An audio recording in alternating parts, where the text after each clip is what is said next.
लोग सब ठीक होंगे। आज जो क्लास 10 है उसका पार्ट वन वीडियो आ रहा है आज अनलॉक बोर्ड्स पे चैनल नेम। मैं एक बात बता दूं, जैसे आप लोग को भी पता है कि जो आप लोग का चैप्टर है, देखिएगा मैं रिलेट करने का कोशिश करता हूं आप लोगों को समझ में आए। देखिए फर्स्ट चैप्टर जो है वो है रैशनल नंबर्स, जो आप लोग क्लास 8 में पढ़े, ठीक है। ये आप लोग पढ़े क्लास 8 में। क्लास 9 में आप लोग पढ़े नंबर सिस्टम्स। अब देखिए क्लास 10 में आके आपको क्या पढ़ना है, क्लास 10 में आके आपको पढ़ना है रियल नंबर्स, ठीक है। क्लास 10 में आके आप क्या पढ़ रहे हैं, रियल नंबर्स पढ़ रहे हैं। अब जब रियल नंबर्स पढ़ रहे हैं तो क्या मैं बोलना चाह रहा हूँ, क्या रिलेट करना चाह रहा हूँ वो समझिए। तीनों क्लास का जो है इंटरकनेक्टेड है। अगर रैशनल नंबर आप अच्छी तरह पढ़े होंगे तो नंबर सिस्टम्स भी अच्छी तरह समझ में आया होगा, और नंबर सिस्टम्स अगर अच्छी तरह पढ़े होंगे तो रियल नंबर्स एकदम अच्छी तरह समझ में आ जाएगा, ठीक है। लेकिन मैं रैशनल नंबर सिस्टम्स फिर से आपको पूरा नहीं पढ़ा सकता, लेकिन कुछ नंबर्स हैं जो मैं आपको रिवाइज कराना चाहूँगा, ठीक है। जैसे नेचुरल नंबर्स को बोलते हैं प्राकृत संख्या। प्राकृत संख्या किसे कहते हैं, गिनती करने वाली संख्याओं को हम प्राकृत संख्या कहते हैं, जिनको हम गिनती करते हैं। जैसे 1 2 3 4 5 6 और अनंत तक, जहाँ तक हम गिनती करते हैं उसको हम लोग बोलते हैं प्राकृत संख्या, गिनती करने वाली संख्याओं को, ठीक है। और इन्हीं प्राकृत संख्याओं में बस आगे में शून्य लगा देंगे, 0 लगा देंगे, तो ये क्या कहलाएगा, पूर्ण संख्या कहलाएगा। इसी प्राकृत संख्या के आगे शून्य लगा देंगे, 0 लगा देंगे, तो यही प्राकृत संख्या क्या कहलाएगा, पूर्ण संख्या कहलाएगा, ठीक है। नकारात्मक संख्या क्या होता है, नकारात्मक संख्या प्राकृत संख्या का उल्टा होता है। मतलब सिर्फ प्राकृत संख्या में माइनस का आगे चिन्ह लगा देंगे, घटाने का चिन्ह लगा देंगे, तो वो क्या हो जाएगा, नकारात्मक संख्या हो जाएगा। अब आती है बात ऑड नंबर्स की और इवन नंबर्स की। तो ऑड नंबर्स कौन से नंबर्स होते हैं, ऑड नंबर्स होते हैं जो कि 2 से भाग नहीं जाते हैं, ठीक है। एग्जाम्पल इसका कुछ मान लीजिए, तो 1 3 5 7 ये सब 2 से भाग नहीं जाते हैं। और विषम संख्या मतलब 2 से भाग जाते हैं, इसका बहुत सारे एग्जाम्पल है आप लोग के पास, 2 4 6 8 है ना, बहुत सारे एग्जाम्पल है। तो विषम संख्या किसे कहते हैं, जो 2 से भाग नहीं जाता है, ऑड नंबर्स। सम संख्या किसे कहते हैं, जो 2 से भाग जाता है, ठीक है। मान लीजिए विषम, सम या ऑड इवन कभी कभी याद रखने में दिक्कत होता है, तो देखिए ऑड जो हम लोग लिखते हैं वो कैसा लिखते हैं, 0। तो जो 0 है वो हम लोग कैसे लिखते हैं, वो हम लोग लिखते हैं ODD। तो ये O0 जैसा लिखते हैं ना, तो जिसके आगे 0 है, जो नंबर में 0, ये एक याद करने का तरीका है, मैं आपको कुछ रूल नहीं बता रहा हूँ, याद करने का तरीका। आप जैसे आप अगर ऐसे ही याद कर ले तो अच्छा है, ये वीक स्टूडेंट के लिए है कि ऑड में क्या हम लोग वो कैसे लिखते हैं, 0। तो जहाँ 0 है वो 2 से डिवाइड नहीं जाएगा, और ऑड का उल्टा इवन होता है, तो जो ऑड अगर 2 से डिवाइड नहीं जाएगा तो इवन जाएगा, ठीक है। अब देखिए प्राइम नंबर्स आता है और कंपोजिट नंबर्स आता है। प्राइम नंबर, कंपोजिट नंबर छोटा सा ही बताऊंगा, इसका कॉन्सेप्ट थोड़ा सा बड़ा है, लेकिन मैं छोटा में बता रहा हूँ। 1 एंड इटसेल्फ, ऐसी संख्या जो एक और खुद से बस भाग जाती है, जो एक और खुद से भाग जाती हो, उनको हम लोग क्या बोलते हैं, प्राइम नंबर्स। और ऐसी संख्या जो 1 एंड इटसेल्फ को छोड़ के उनके और भी मल्टीपल्स हो, मोर मल्टीपल्स हो, इसको लेते हुए अगर उसके मोर मल्टीपल्स हो, इससे ज़्यादा, तो वो हो जाएगा कंपोजिट नंबर्स। वो क्या हो जाएगा, कंपोजिट नंबर्स। अब बात आती है रैशनल नंबर्स की और इरेशनल नंबर्स की। तो रैशनल नंबर्स की किसके, जिसको हम लोग बटे के शक्ल में लिख सकते हैं, डिवीजन फ्रैक्शन के फॉर्म में लिख सकते हैं, उसको हम लोग क्या बोलते हैं, रैशनल नंबर, जिसको P/Q के फॉर्म में लिख सकते हैं। और एक और कंडीशन था यहाँ कि Q की जगह पे हम लोग को 0 नहीं लिखना। ये बटे का शक्ल हो गया, और हम लोग को नीचे क्या नहीं लिखना है, 0 हम लोग को नहीं लिखना है। समझ में आई बात आप लोग को। अब देखिए बात आती है अपरिमेय संख्या की। परिमेय संख्या तो हो गया, अपरिमेय संख्या की बात आती है तो ठीक बस जिसको P/Q का फॉर्म में नहीं लिख सकते हैं वो क्या हो गया, इरेशनल नंबर हो गया, अपरिमेय संख्या हो गया, ठीक है। जिसको p बाई क्यू का फॉर्म में लिख सकते हैं वो हो गया रैशनल नंबर, और जिसको p बाई क्यू का फॉर्म में नहीं लिख सकते हैं वो क्या हो गया, अपरिमेय संख्या, इरैशनल नंबर्स। ठीक है, बात समझ में आई आप लोग को। जिसको बट्टे के शक्ल में लिख सकते हैं, फ्रैक्शन के फॉर्म में लिख सकते हैं वो हो गया रैशनल नंबर, और जिसको बट्टे के शक्ल में नहीं लिख सकते हैं वो हो गया इरैशनल नंबर्स। ठीक है, अब देखिए बात आती है जो आप लोग का चैप्टर नेम है रियल नंबर, ये भी यही नंबर यहाँ आ गया रियल नंबर। अब इसको थोड़ा सा अच्छी तरह समझना है आप लोग को। ठीक है, तो इसको अच्छी तरह समझने के लिए एक पेज लेता हूँ। ठीक है, देखिए रियल नंबर्स, क्या ये रियल नंबर सच में रियल होते हैं क्या? पहले ये समझने की कोशिश करना कि रियल नंबर्स ये जो है क्या सच में रियल होते हैं? रियल नंबर्स का हिंदी क्या है? वास्तविक संख्या। वास्तविक संख्या का मतलब क्या होता है? वास्तविक, मैं अगर आपसे पूछूं कि वास्तविक, अगर मैं आपको बोलूं कि वास्तविक मतलब आप संख्या उनख्या छोड़ दीजिए, मैं अगर सिर्फ आपसे पूछूं कि रियल, रियलिटी अगर मैं आपको बोलूं तो आप क्या बोलिएगा? जिसको हम देख सकते हैं, जिसको हम समझ सकते हैं, है ना, वो क्या हो गया मेरे लिए? रियल हो गया, वो मेरे लिए वास्तविक हो गया, है ना। तो वही चीज है रियल नंबर्स। देखिए रियल नंबर्स का एक छोटा सा है rational plus irrational. Rational number और इरैशनल नंबर को जोड़ के क्या बना? Real number. ठीक है, रैशनल नंबर और इरैशनल नंबर दोनों को जोड़ के क्या बना? रियल नंबर बना। बात समझने की कोशिश करिए, रैशनल नंबर भी जुड़ा है और इरैशनल नंबर भी जुड़ा है, मतलब किसी एक को लेके हम लोग रियल नंबर्स नहीं बोल सकते, दोनों को मिला के एक साथ क्या होता है? रियल नंबर्स होता है। ठीक, rational plus irrational is equal to real numbers. तो अब बात समझने की कोशिश करिएगा, रैशनल इरैशनल जितना हम लोग नंबर पढ़े वो या तो रैशनल की कैटेगरी में आएगा या तो इरैशनल कैटेगरी में आएगा। बात समझिएगा, जितना हम लोग नंबर पढ़े, जितना अभी तक जितना भी नंबर पढ़े वो या तो रैशनल की कैटेगरी में आएगा या तो इरैशनल की कैटेगरी में आएगा। ठीक, तो हम लोग क्या कह सकते हैं? All numbers are real numbers. सभी संख्या क्या है? एक वास्तविक संख्या है। क्या हम लोग वास्तव में उसको नहीं देख सकते हैं? अगर मैं यहाँ लिखूँ √2 तो आपको नहीं दिख रहा है? दिख रहा है। मैं यहाँ लिखूँ 2/1 आपको नहीं दिख रहा है? दिख रहा है। मैं यहाँ लिखूँ 3/4 आपको नहीं दिख रहा? दिख रहा है। तो ये वास्तविक संख्या हुआ। तो इन्हीं को, ये एक इरैशनल नंबर है और ये दोनों रैशनल नंबर है। अब ये दोनों को जोड़ देंगे तो क्या बना? वास्तविक संख्या। अब मान लीजिए मैं जितना नंबर हम लोग पढ़े वो या तो रैशनल है या तो इरैशनल है, तो अगर दोनों को जोड़ दिए तो क्या हो गया? Real number. तो हम लोग क्या कहेंगे कि all numbers are real number. सभी संख्या क्या है? एक वास्तविक संख्या है। रियल नंबर्स आप लोग को समझ में आ गया होगा कैसे क्या होता है। चलिए, रियल नंबर समझ में आ गया होगा तो अच्छी बात है, मैं तो ये किया, लेकिन और एक बार देख लेते हैं। अगर नहीं भी समझ में आया होगा तो और एक बार समझ लेते हैं। रियल नंबर्स क्या होता है? Rational plus irrational is equal to real numbers. समझने की कोशिश करिएगा, एकदम आसान है, कुछ हार्ड नहीं। हिंदी मीनिंग में भी समझ सकते हैं आप, अगर CBSE के स्टूडेंट है तब भी।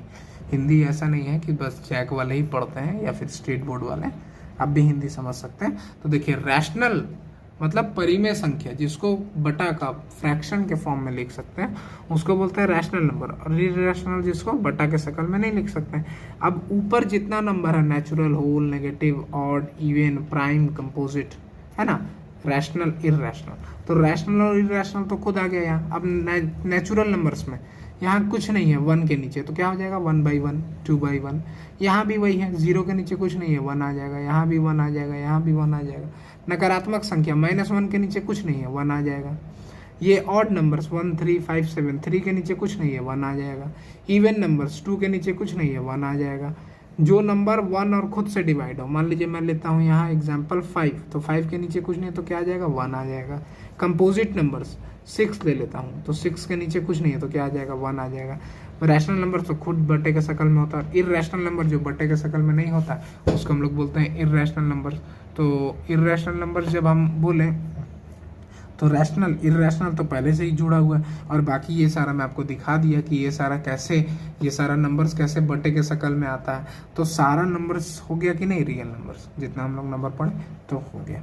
तो वही all numbers are real number, सभी संख्या क्या है एक। देखिए आगे देखते हैं, एक हमारे चचा थे, ठीक है, हमारे नहीं आप सबके चचा, एकुलिड अंकल। एकुलिड अंकल क्या किए हैं कि एक जो है ना, एकुलिड का दो चीज है, एकुलिड डिवीजन लेमा और एकुलिड्स डिवीजन एल्गोरिदम, ठीक है। तो पहले समझते हैं लेमा और एल्गोरिदम। डिवीजन तो आप लोग को समझ में आता है, डिवीजन क्या होता है, भागा देना हम लोग डिवीजन कहते हैं। इक्विलिड किनका नाम है, उन साइंटिस्ट का नाम है, ग्रीक साइंटिस्ट का। तो इक्विलिड उनका भी मतलब समझ में आ रहा है। लेमा और एल्गोरिथम हमको समझना है कि लेमा क्या होता है और एल्गोरिथम क्या होता है। तो देखिए लेमा का मैं लिख के रखा हूँ, a lemma is a proven statement used to prove another statement, है ना। A lemma is a proven statement which is prove to use another statement, इसी को क्या बोलते हैं हम लोग, लेमा, ठीक है। और एल्गोरिथम किसको बोलते हैं, an algorithm is a series of well defined steps which gives a procedure for solving a type of problem। अब आप लोग बोलिएगा सर क्या बोल रहे हैं आप, बुझाइए नहीं रहा है, ऊपरे से चल जा रहा है। तो देखिए छोटा सा आप लोगों को एक थोड़ा सा डिफिनेशन लिख देता हूँ कि किसी को स्क्रीनशॉट या फिर नोट्स लेना हो तो उसके लिए काम है, ठीक है। देखिए यहाँ एल्गोरिदम का मैं डिफिनेशन लिख दिया हूँ। अब एल्गोरिदम अगर मैं आप लोगों को समझाना चाहूँ तो देखिए प्रॉब्लम के साथ सॉल्यूशन फ्री होता है, ये बात याद रखिएगा। कोई भी प्रॉब्लम आता है तो उसके साथ सॉल्यूशन आपका क्या है, फ्री है। तो देखिए जो प्रॉब्लम है और जो उसका सॉल्यूशन है उसी को हम लोग क्या बोलते हैं, एल्गोरिदम, ठीक है।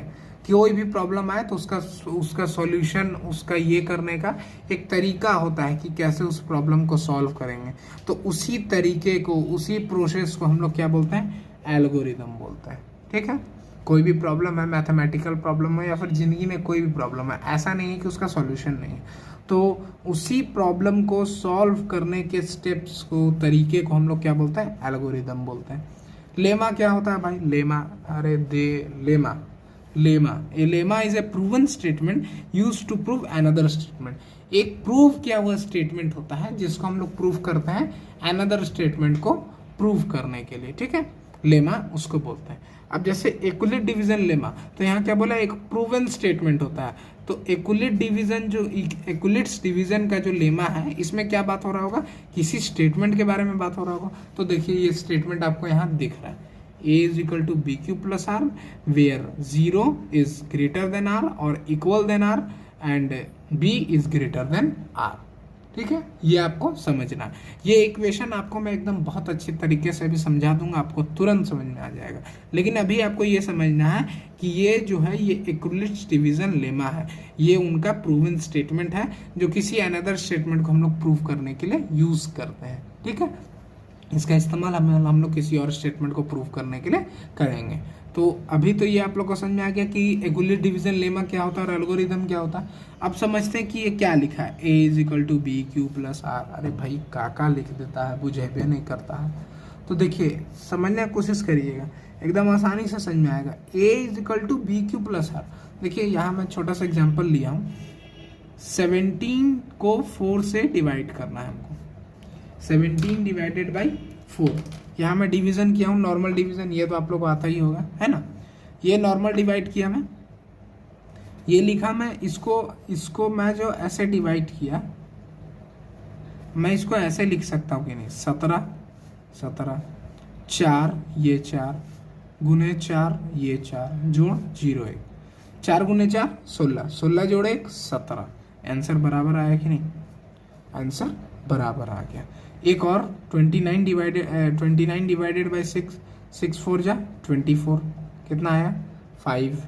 तो हम लोग इसको 29 यहाँ लिख दिए, 6 6 0 4 4 प्लस 5 तो 6 गुने 4 24, 24 और 5 29। आया कि नहीं है आंसर। तो हम लोग को क्या करना है, ये इसको हम लोग क्या लेना है, a, बाहर वाले को क्या लेना है, b। ये क्या होता है, इसको हम लोग क्या बोलते हैं, क्वोशंट, और इसको क्या बोलते हैं, रिमाइंडर। तो इसी का जो आगे वाला है वर्ड, इसको ले लेना है r और q। समझ में आई बात। मैं आप लोग को बता देता हूँ कि किसको किसको कैसे लेना है। डिविडेंड जो होता है उसको आपको लेना है ए, जो डिवीज़र होता है उसको लेना है बी, और कोशेंट तो क्यू है ही, है ना, कोशेंट को लेना है क्यू और रिमाइंडर को लेना है आर। रिमाइंडर को क्या लेना है, आर लेना है। समझ में आ गया आप लोगों को बात? तो ये एक प्रूवन स्टेटमेंट है उनका। अब देखिए इसी स्टेटमेंट को मैं इसमें बैठा दूं, देखिएगा, देखिए डिविडेंड, डिविडेंड अंदर वाले को डिविडेंड बोलते हैं, जो घर के अंदर है उसको क्या बोलते हैं, डिविडेंड। ये घर के अंदर है, इसको डिविडेंड बोलेंगे। तो डिविडेंड के जगह पे क्या लिखने बोला, ए। डिवाइजर, जो उससे डिवाइड, जो जिस नंबर से उस बड़े नंबर को डिवाइड दे रहे हैं उसको बोलते हैं डिवाइजर। तो डिवीजर, डिवीजर होता है, सॉरी। तो यहाँ लिख दिए B, quotient Q plus remainder R. A is equal to B Q plus R, A is equal to B Q plus R. हुआ कि नहीं, है ना? ये पहले इतना समझने की कोशिश करिए, फिर आगे समझ में आ जाएगा। A is equal to B Q plus r, समझ में आ गया आप लोग को? अब a is equal to B Q plus r जब बोले तो अब इसमें a is equal to B Q plus r, अब ये भी लिखा हुआ है where 0 is equal to r और greater than r and b is greater than r, है ना? Sorry, where r is greater then 0 और equal to 0 and b is greater than r। समझिएगा बोलना क्या चाह रहा है। बहुत अच्छा कॉन्सेप्ट दिया है, आपको समझ में आ जाएगा एकदम आसानी से।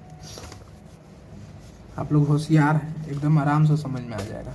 देखिए मैं एग्जाम्पल एक ले लेता हूँ, जो ऊपर एग्जाम्पल लिया हूँ वही लेता हूँ। 29 डिवाइडेड बाई 6, ठीक, 6 29 4, 6 चौके 24, 5 कितना बचा, 5 मेरा आंसर बचा। जब डिवाइड नहीं जाता है तो रोक देते हैं, ठीक है। ये मेरा हो गया डिविडेंड, ये मेरा हो गया डिवाइजर, है ना, ये मेरा हो गया कोशेंट और ये मेरा हो गया रिमाइंडर।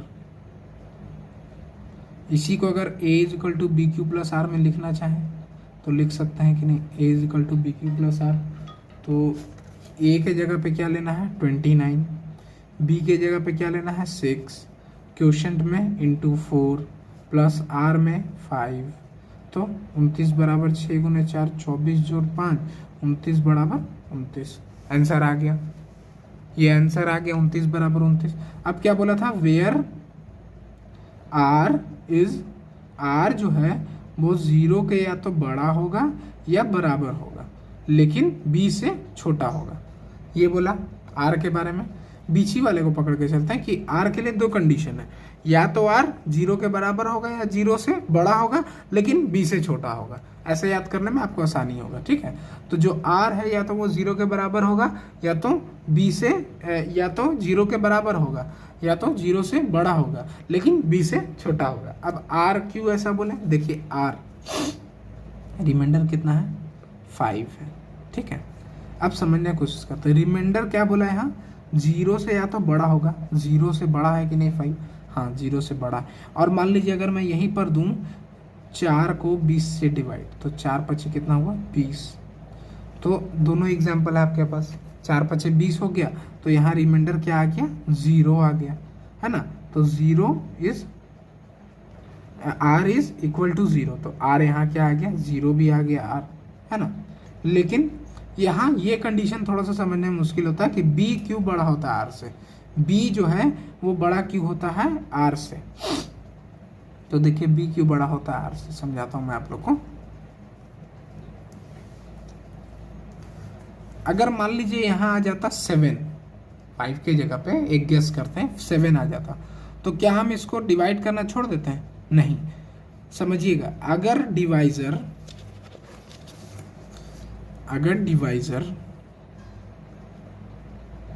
रिमाइंडर, अगर रिमाइंडर जो है वो अगर डिवाइजर से बड़ा आता है तो हम उसको डिवाइड देते हैं, है ना। मान लीजिए मैं यहाँ मान लूँ कि यहाँ मेरा 7 आया, तो क्या मैं यहीं रुक जाता, नहीं, मैं इसको और एक बार 6 कम 6 करता, इसको छोटा करता, इसको क्या करता, छोटा करता।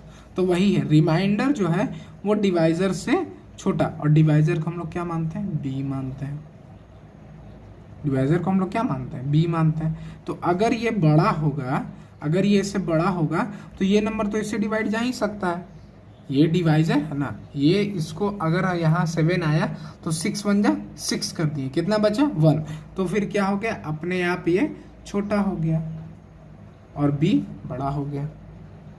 समझ में आया बात, कैसे डिवाइड देते हैं। यहाँ 7 आया, मान लीजिए एक गेसिंग करता हूँ कि 6 डिवाइडेड बाय 7, तो 6 1 जा 6 1। अब मान लीजिए जब तक यहाँ इससे छोटा नंबर नहीं आएगा ना, तब तक यहाँ पॉसिबल नंबर्स क्या क्या है, आर, अगर आर को बी से डिवाइड दे रहे हैं तो यहाँ पॉसिबल नंबर क्या क्या है जो आर में आएगा, है ना। तो अगर मान लीजिए मेरा आर जो है, वो 6, मेरा बी जो है वो 6 है ना, मेरा बी जो है 6 है। तो आर में हम क्या क्या नंबर लिख सकते हैं, आर में मेरा क्या क्या नंबर आ सकता है, दिमाग लगा के एकदम एकदम सवाल का जवाब दीजिएगा। बहुत अच्छा चैप्टर्स है, कॉम्पिटिटिव एग्जाम में भी आता है, इसीलिए मैं इतना टाइम इसमें खरी खोटी कर रहा हूँ, ठीक है। अगर आर में, अगर मान लीजिए एकदम आप अच्छी तरह समझिएगा, डिवाइजर मान लीजिए, डिवाइड करने का भी जरूरत नहीं, मैं एकदम आपको आसानी से, डिवाइजर मान लीजिए कि मेरा 8 है, डिवाइजर मेरा 8 है। तो मैं आपसे अगर पूछूं कि रिमाइंडर बाबू क्या क्या आ सकता है, रिमाइंडर क्या क्या आ सकता है, तो हम लोग क्या देखें कि डिवाइजर जो है वो रिमाइंडर जो है वो हमेशा डिवाइजर से छोटा होता है, रिमाइंडर जो है हमेशा डिवाइजर से छोटा होता है। तो 8 से जितना छोटा नंबर है, 7 6 5 4 3 2 1 0, जितना नंबर है वो क्या हो जाएगा, ये पॉसिबल रिमाइंडर्स है। ये जितना नंबर है ये क्या है, सारा पॉसिबल रिमाइंडर्स है जो आ सकता है डिवाइड करने पे, ठीक है। समझ में आया आप लोग को, आशा करता हूँ समझ में आ गया होगा। बाकी क्वेश्चंस हैं, क्वेश्चंस में भी ये टर्म्स है तो आप लोग को समझ में आ ही जाएगा, ऐसे भी अभी समझ में आ ही गया होगा। तो डिविडेंड हो गया, डिवाइडर हो गया। अब देखिए आते हैं एक्यूलिट्स डिवीजन एल्गोरिदम पे। किस पे आता है, एक्यूलिट्स डिवीजन एल्गोरिदम पे। देखिए इस एक्यूलिट्स डिवीजन एल्गोरिदम में मैं 2 स्टेप आप लोग को लिखवाया हूँ, ये दोनों स्टेप है। स्टेप 2 में 2 कंडीशन है और स्टेप 1 आसान सा है, divide A by B where A is greater than B. यहाँ वाला आप यहाँ वाला यूज़ मत करिएगा, ये वाला, ठीक है, ये वाला आपको यूज़ नहीं करना है। ये ए और बी अलग चीज़ है, ये अलग चीज़ है, ठीक है। ये मैं एक एग्जांपल लिया हूँ। तो divide A by B where A is greater than B. मान लीजिए मैं आपको बोलूँ कि 26 डिवाइडेड बाई 5, अगर मैं आपको बोलूँ कि 26 डिवाइडेड बाई 5 करिए, ठीक है। तो क्या, divide A by B where A is greater than B. तो इसको मान लेना है ए और इसको मान लेना है बी, क्योंकि बी जो है वो ए से बड़ा है, तो बी जो है वो ए से छोटा है, बी जो है वो ए से छोटा है, ठीक। बी ए बड़ा है बी से। तो अब इसको क्या बोला, डिवाइड करना है, तो डिवाइड कर देते हैं। 5 डिवाइडेड बाई 26, तो 5 5 25 आया, हाथ में कितना आया, 0 1 आ गया 1। स्टेप 2 देखते हैं, if r is equal to 0 then b is the HCF। देखिए एल्गोरिदम वाला जो एक्यूलिट्स डिवीजन एल्गोरिदम निकाला गया वो किसके लिए निकाला गया था, HCF के लिए मेनली।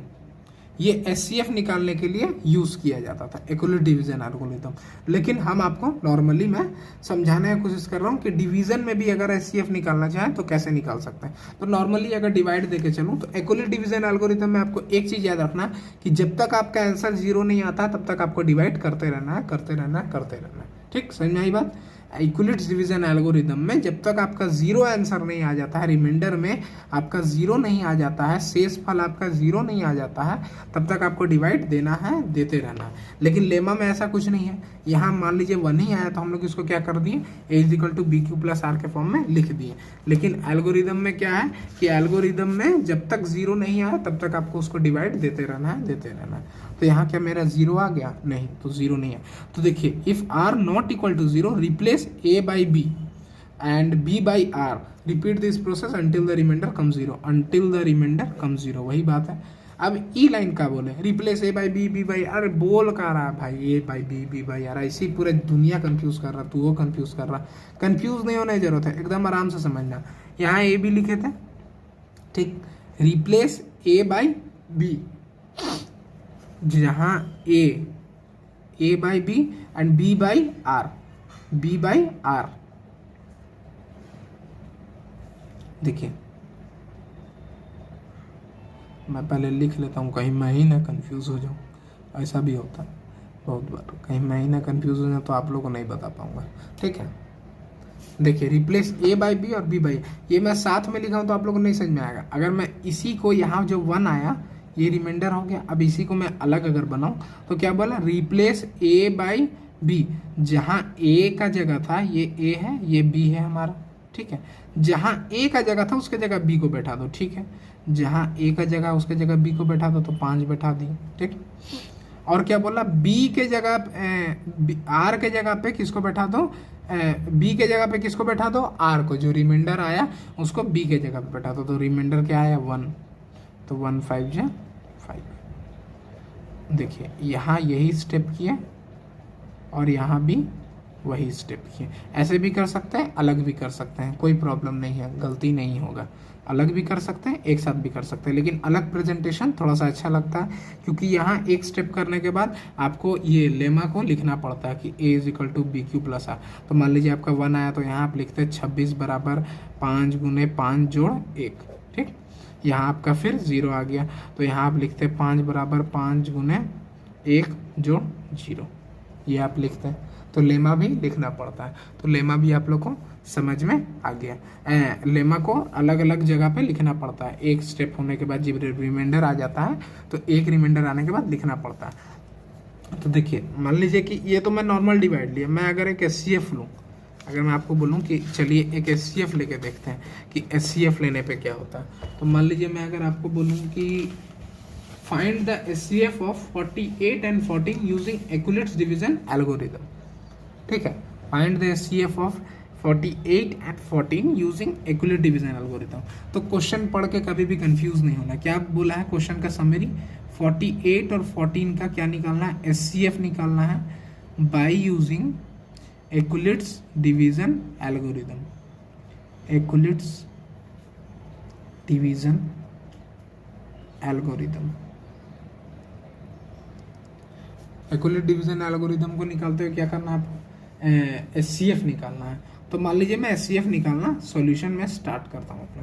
तो सॉल्यूशन अगर मैं स्टार्ट करूँगा तो कैसे बनेगा सॉल्यूशन, 14 क्या बोला है स्टेप 1, स्टेप 1 आपको क्या बोला था याद करिए, वो लिखना भी, अगर आप लिखना नहीं चाहें तो अच्छी तरह दिमाग में याद कर लीजिए कि A और B है, 2 नंबर रहेगा तभी SCF निकलेगा, 2 नंबर है A और B इसको मान लेना है, A जो है वो A जो है वो B से बड़ा होगा, तो यहाँ कौन बड़ा है, ये, तो ये हो गया A और ये हो गया B।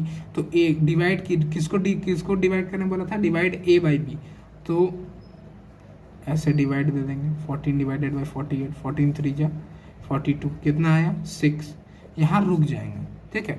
यहाँ बोलेंगे by Euclid's division lemma, by Euclid's division lemma, क्या होगा एक्यूलेट डिवीजन लेमा के बराबर, A बराबर BQ प्लस R। देखिए मैं एक बात बार बार बता रहा हूँ, जो आप AB यहाँ गेस कर रहे हैं, ये AB दूसरा चीज है और ये AB दूसरा चीज है, ठीक है। ये ठीक इसका उल्टा गेसिंग हो रहा है, अगर इसको BA कर लेंगे तो सही हो जाएगा, लेकिन BA बैचलर ऑफ आर्ट्स हो जाएगा, इसीलिए छोड़िए, A is equal to BQ plus R, और इसको मान लीजिए PQ मान ले क्या, हाँ PQ मान लेते हैं, PQ, ठीक, PQ रैशनल नंबर्स भी याद रहेगा और PQ भी रहेगा। तो A is equal to BQ plus R मैं यहाँ लिखा, फिर यहाँ लिखेंगे 48 बराबर 14 इंटू 3 प्लस 0 6, प्लस 6 भी लिख सकते हैं, 0 6 बोल रहा हूँ मैं। तो ये हो गया एक्यूलेट डिवीजन लेमा का एक स्टेप। फिर क्या बोला, रिप्लेस A बाई B, जहाँ A लिखे थे वहाँ उसके जगह पे क्या लिखेंगे, B को, तो जहाँ A लिखे थे उसके जगह पे क्या लिखें, B को लिखें, ठीक।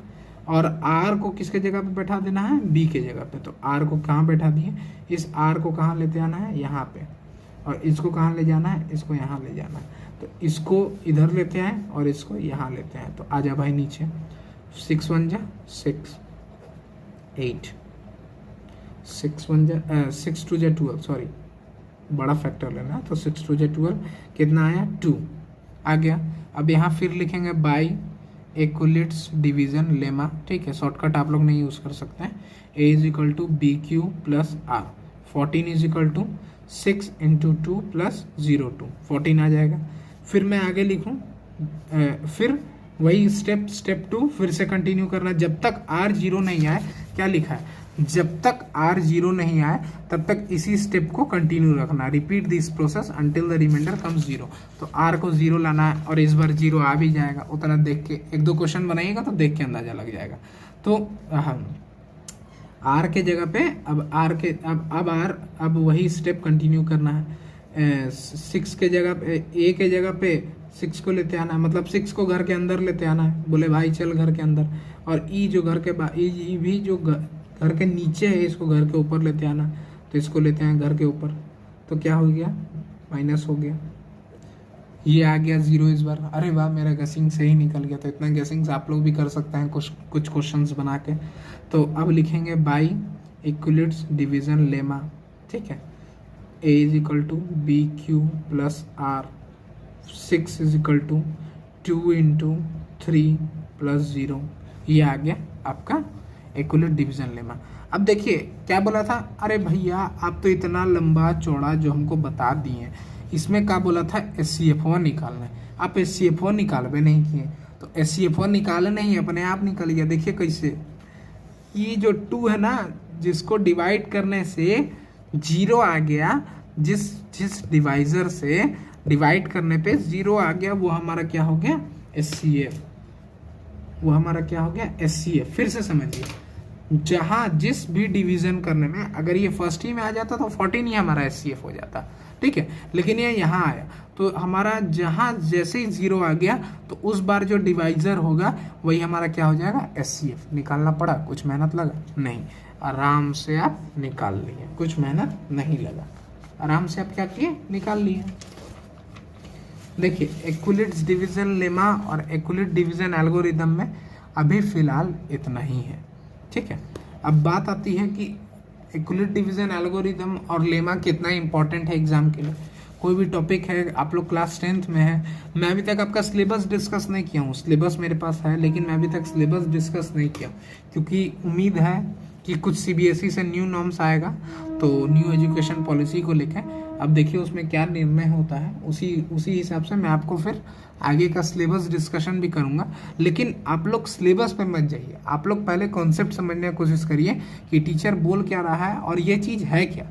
सिलेबस पढ़ते हैं तो आप लोग को याद हो जाता है कि रियल नंबर्स कितने मार्क्स का है, 10 मार्क्स का, 10 मार्क्स का, 10 मार्क्स का। इस पे ज़्यादा मेहनत करने की जरूरत नहीं, नंबर्स अगर आप ये समझिएगा तो कल को कॉम्पिटिटिव एग्जाम में भी ये सारे चीज़ काम आने वाले हैं। इसीलिए थोड़ा सा ध्यान लगा के पढ़िए, आराम से सिलेबस कंप्लीट होगा। सिलेबस कंप्लीट करवाना काम किसका है, मेरा है। आप लोग चिंता मत करिए, सिलेबस टाइम के पहले कंप्लीट हो जाएगा और हम लोग रिवीजन सेशन भी एक अच्छा खासा लगा लेंगे, ये मेरा रिस्पॉन्सिबिलिटी है। लेकिन अभी चीज़ों को अच्छी तरह समझिए, और नहीं भी समझ में आए तो आप लोग कमेंट करिए, है ना, और अपना सपोर्ट दिखाइए, चैनल को सब्सक्राइब करिए, ज़्यादा से ज़्यादा शेयर करिए, लाइक करिए, है ना।